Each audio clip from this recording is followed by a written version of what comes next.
talk about surrender. About surrender. Talk about surrender. Because it is simplest and it is too difficult both. What to talk of surrender? Surrender the talk.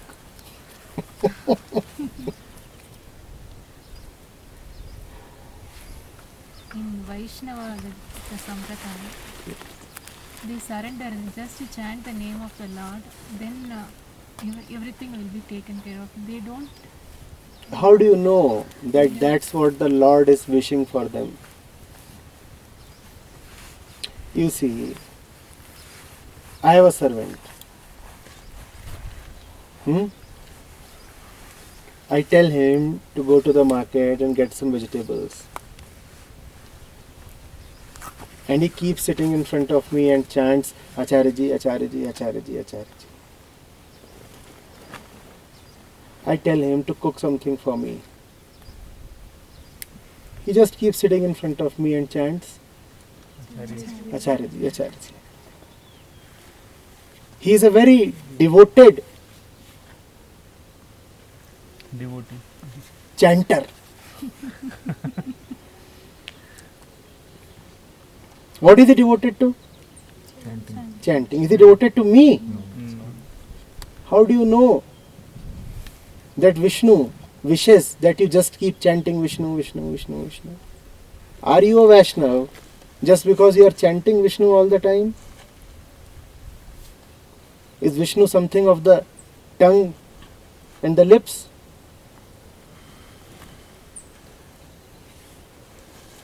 Were surrender that easy? Then it would have been something quite cheap and small. Just continue doing what you are doing and recite surrender, surrender, surrender, surrender.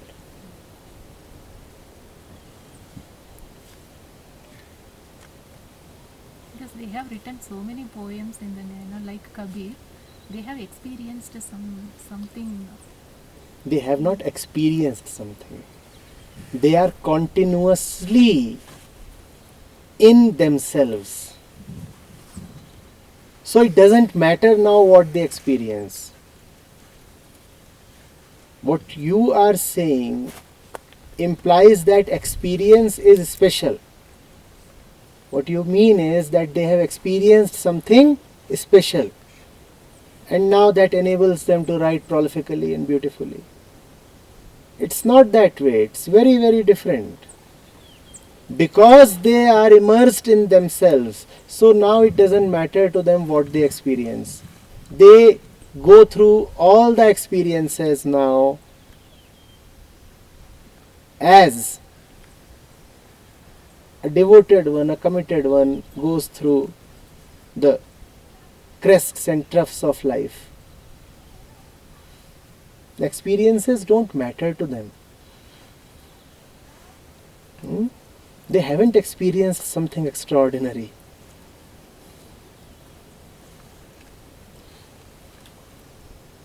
Instead, now all experiences are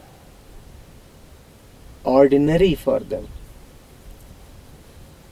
To the common man, certain experiences are ordinary and other experiences are extraordinary. To a Kabir, all experiences are ordinary. Because he is living in the extraordinary.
Acharya, what is real devotion to a guru? Not that chanting, real devotion. Real devotion to a guru is being devoted to the best in yourself. It's simple. Understand this. Be true to that which you consider true, and always be open to refinement. Because that which you consider true will never be true. Still, stand by your convictions. Have the courage to stand by what you consider to be real. But don't be too stubborn about your conviction. Always be prepared to refine, move ahead.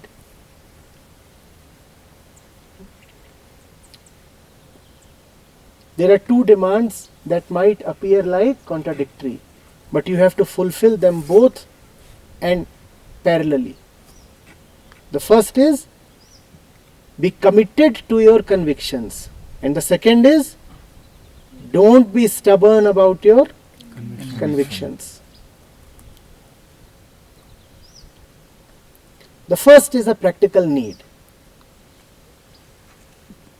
Given what you are, given your life situation,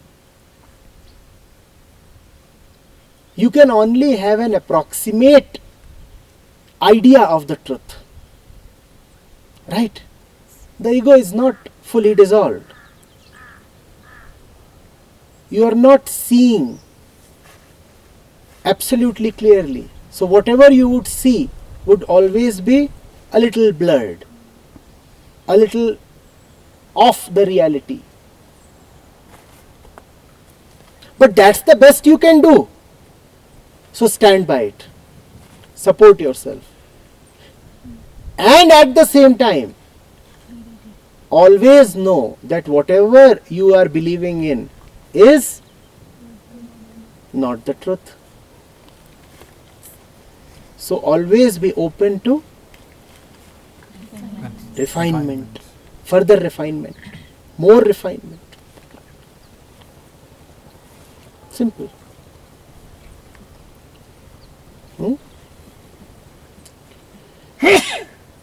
You are a creature. You do not live in the absolute. You live in the realm of the relative. So you have no option but to ascend rung by rung, stair by stair. You cannot just leap into absolute nothingness. You will have to make gradual progression. But that gradual progression will be powered by the absolute. Without the blessings of the absolute, you cannot even progress relatively. So realize your life station and keep ascending always, always, always.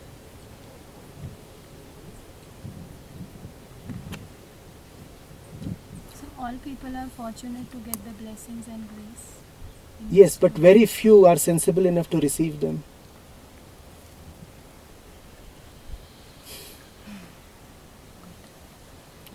So how to receive it then? Open the door when the mail comes.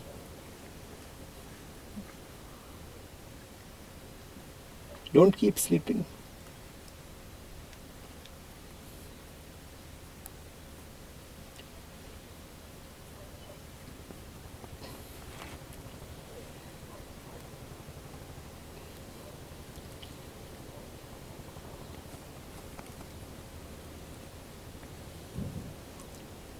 It's a very common trap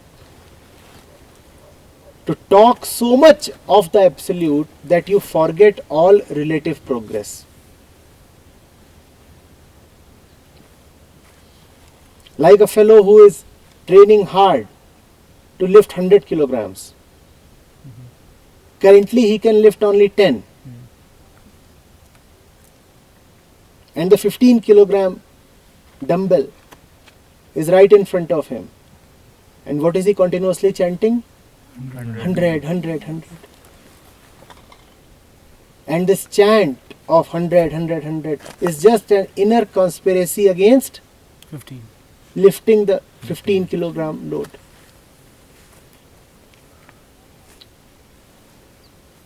Getting it? Your heart belongs to the Absolute, but the mind has to function in the dualistic and relative domain, which means the mind would always have only incremental progress. Never look down upon incremental progress. Even as you remain committed to the Absolute, walk in steady incline. Your heart must belong to the sky, but your legs, they cannot fly. So all that they can do is that they can make progress on a steady incline. You should ask, will moving forever on a steady incline take me to the skies? It won't. But then Shilpi knows of the helipad. When you climb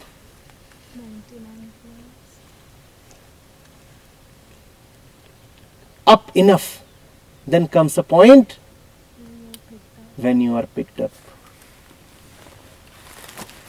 But even to be picked up, you first need to ascend the highest you can given your limited abilities. Make full use of the limited. And that can be called as living in fullness.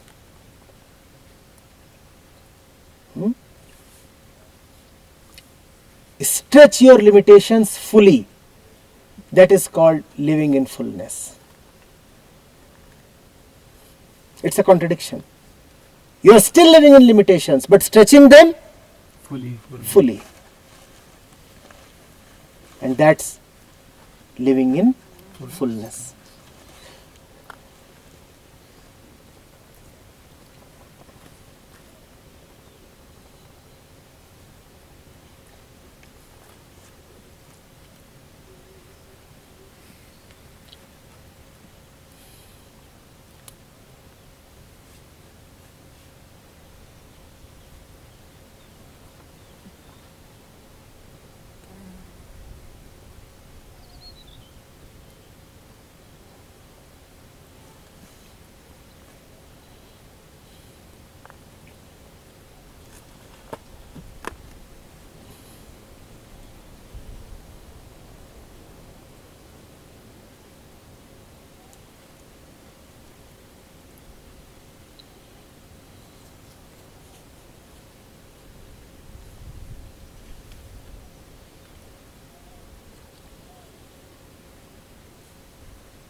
So are all karmas in the mind only, and that's how they limit us and do not allow us to progress?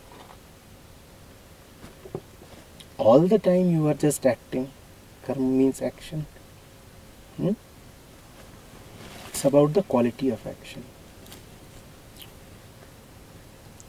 Where is your action coming from and what does it intend to do? If it's coming from your limitations, it will intend to protect and further the limitations. That you can call as low quality action. Low quality action would obviously have poor results. Why would it have poor results? Because that's what it intends to have. When you are intending to preserve your limitations, What's the fruit you will get? Low quality. Preservation of limitations. So you will suffer.